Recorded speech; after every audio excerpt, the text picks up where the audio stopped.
تعزیہ لوگ بناتے ہیں تو کس حد تک جائز ہے وہ سمجھ لیجیے۔ تعزیہ امام حسین کا جو روزہ ہے، جو مزار شریف ہے، اس کے ہو بہو بنایا جائے تو جائز ہے۔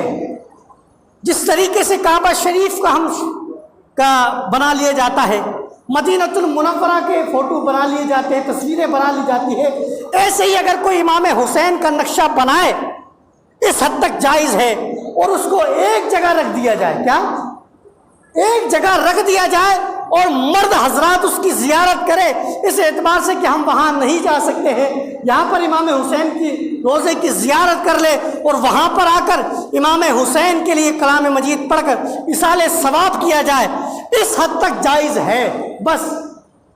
لیکن تعزیہ کو بنانا اور بنانے کا، لیکن امام حسین کے روزے جیسے جے پور میں بنتے، مجھے تو نہیں لگتا جو جے پور کے اندر تعزیے بنتے ہیں وہ امام حسین کے روزے جیسے بنتے ہیں کیا؟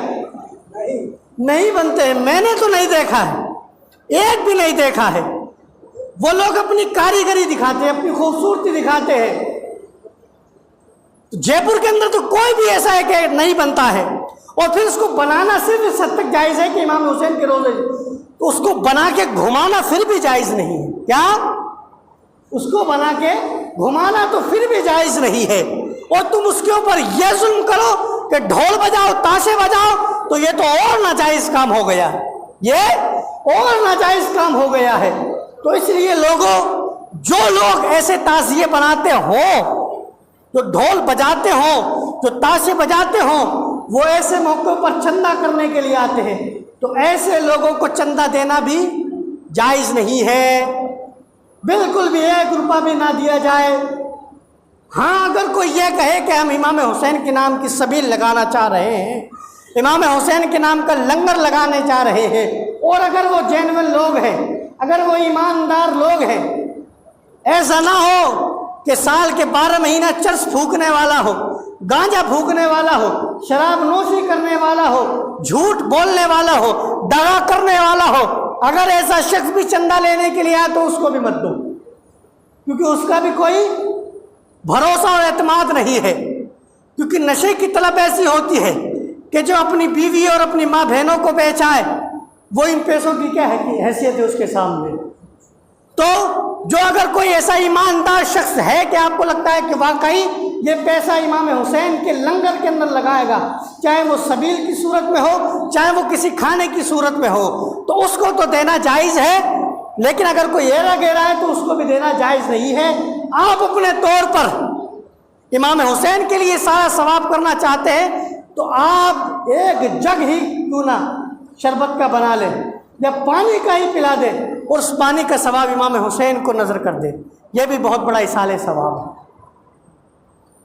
اپنی حیثیت کے مطابق امام حسین کا لنگر ضرور کرنا چاہیے، کیا اپنی حیثیت کے مطابق۔ اس سے ہوگا کیا؟ اس سے امام حسین کے درجے نہیں بلند ہوں گے، اس سے ہوگا یہ کہ ہم اہل بیت کے غلام بن جائیں گے، ہم نبی کے غلام بن جائیں گے، ہم نبی سے اور نبی کی آل سے محبت کرنے والے بن جائیں گے، کیونکہ جب یہ چیزیں ہوتی ہیں تو آٹومیٹکلی انسان کے دل میں محبت پیدا ہونے لگتی ہے، آٹومیٹکلی امام حسین کی اہل بیت کی بھی محبت پیدا ہوگی، اور جب لوگ آ کے آپ سے پئیں گے تو وہ بھی آپ کو دعاؤں سے نوازیں گے۔ اس گرمی کے اندر کوئی بہترین شربت بنا کر پلا دے، کوئی ٹھنڈا پانی پلا دے تو وہ آپ کو دعا نہیں دے گا، ضرور آپ کو دعا دے گا۔ تو یہ چیزیں جائز ہیں جو میں نے آپ کو بتا دی ہے۔ اس کے علاوہ جو بھی یہ ڈھول تاشے تماشے یہ جو گھومنے جا رہے ہیں، یہ بالکل بھی جائز نہیں ہے۔ عورتوں کو تیار کر کر بغیر برقعے اور پردے کے لے جا کر تم تاشے اور ڈھول دکھاتے ہو، محرم دکھاتے ہو، تعزیے دکھاتے ہو، یہ بالکل بھی جائز نہیں ہے، یہ بالکل بھی جائز نہیں ہے۔ کیسا غم تم منا رہے ہو؟ حالانکہ غم تو ان کا منانا ہی نہیں ہے۔ وَلَا تَقُولُوا لِمَن يُقْتَلُ فِي سَبِيلِ اللَّهِ أَمْوَاتٌ بَلْ أَحْيَاءٌ وَلَٰكِن لَّا تَشْعُرُونَ، کہ جو اللہ کی راہ میں شہید ہوئے انہیں تم مردہ نہ کہو، بلکہ وہ زندہ ہے، مگر ان کی زندگی کا تمہیں شعور نہیں ہے۔ تو میرا حسین تو کل بھی زندہ تھا، آج بھی زندہ ہے، اور قیامت تک زندہ رہے گا۔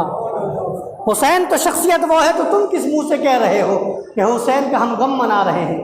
ہم تو وہ منائیں کہ جو یہ مانتے ہو کہ امام حسین مر گئے ہیں، ہم تو یہ مانتے ہیں کہ شہید زندہ ہے، اور جو یہ نہ مانے وہ دائرہ اسلام سے خارج ہو جائے گا۔ کیوں خارج ہو جائے گا؟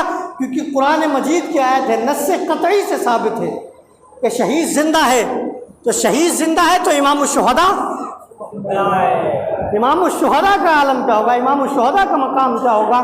بہرحال امام حسین کا دن آنے والا ہے، 10 تاریخ آنے والی ہے، اس لیے اس دن کوئی بھی ناجائز کام نہ کرے، زیادہ سے زیادہ کلام مجید کی تلاوت کرے، زیادہ سے زیادہ تسبیح و تحلیل کرے، اور روزے اس دن رکھے۔ 9 10 تاریخ 10 11 تاریخ کا روزہ رکھے، بڑا ثواب اس کے بارے میں بتایا گیا ہے۔ وقت نہیں ہے جو میں اس کے بارے میں گفتگو کروں، بہرحال اتنا بتا دیتا ہوں کہ بہت زیادہ ثواب ہے، اس لیے 9 10 یا 10 11 کا ضرور روزہ رکھے۔ ضرور کا مطلب یہ ہے کہ نفل روزے ہیں، بہت اچھی بات ہے کہ آپ ان روزوں